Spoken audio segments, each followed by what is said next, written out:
Hello and Assalamu alaikum. In this video I am going to show you how to use the ADC module of the PIC16 device.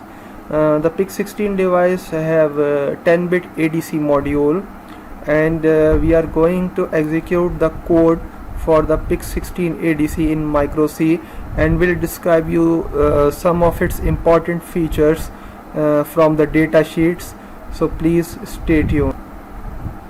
So first we are going to Micro C for PIC. So Micro C is open. So let's start new project in Micro C for PIC.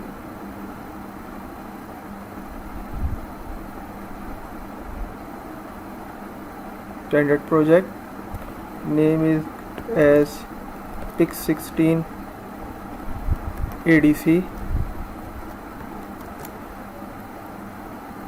Select your device, leave the clock as it is and location at desktop. Next, finish.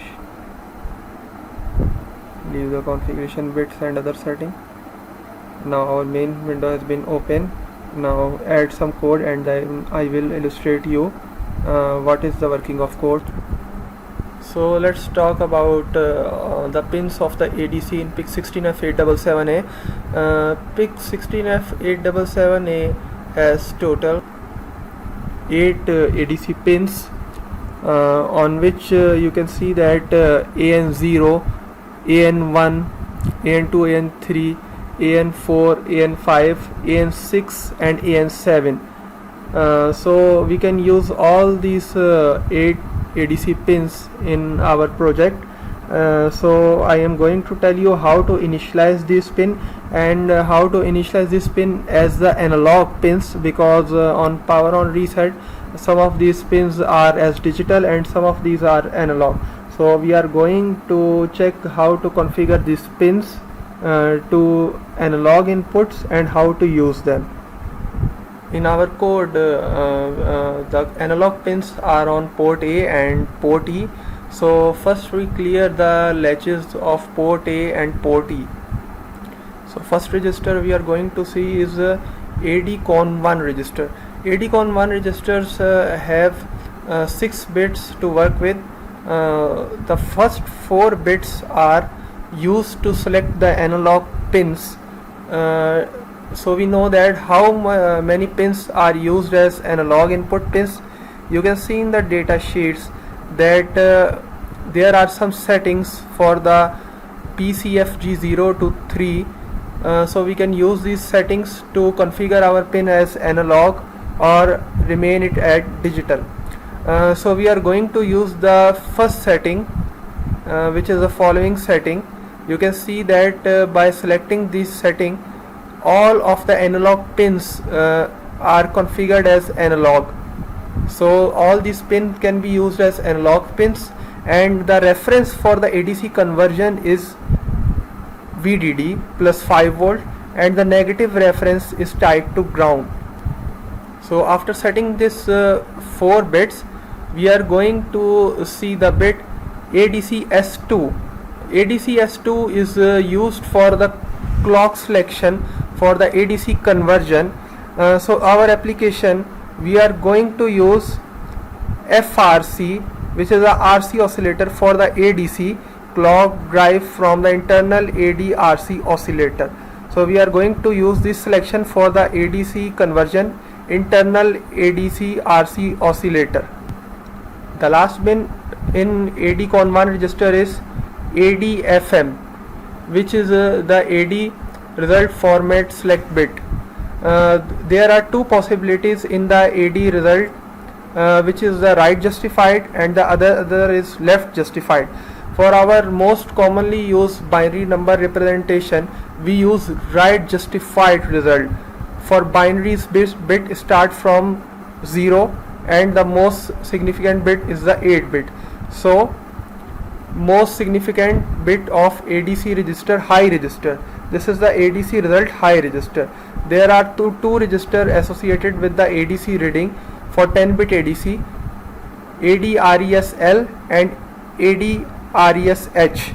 So these two registers are used for taking the ADC reading. So in code window you have seen that I have set the ADCON1 register here with the hexadecimal value of 80, which means that ADC result write justified, and all the pins are set as analog pins, which can be analog and can be digital too, but we use all the 8 possibilities set to analog.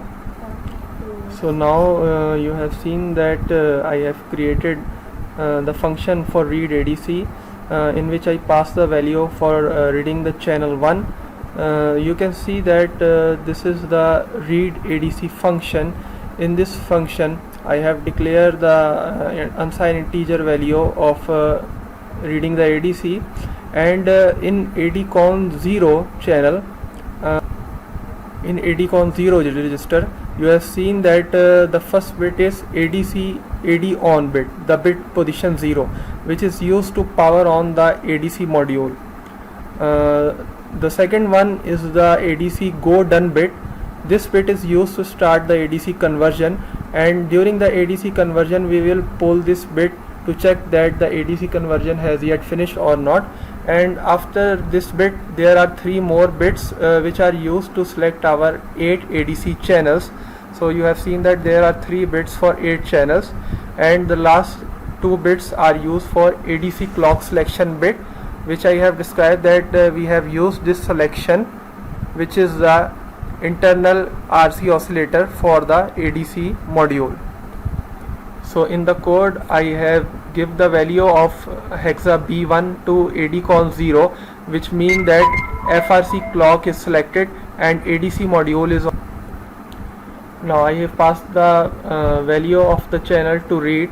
So the value of the channel to read, I have shift this register to left 3 times so the ADC bits will fit to the correct position, and then I OR this value with the ADCON0, so I can select the channel which I have passed in my function. The channel may be 0, 1, 2, 3, 4, 5, 6, 7, all the 8 channel, any channel can be selected.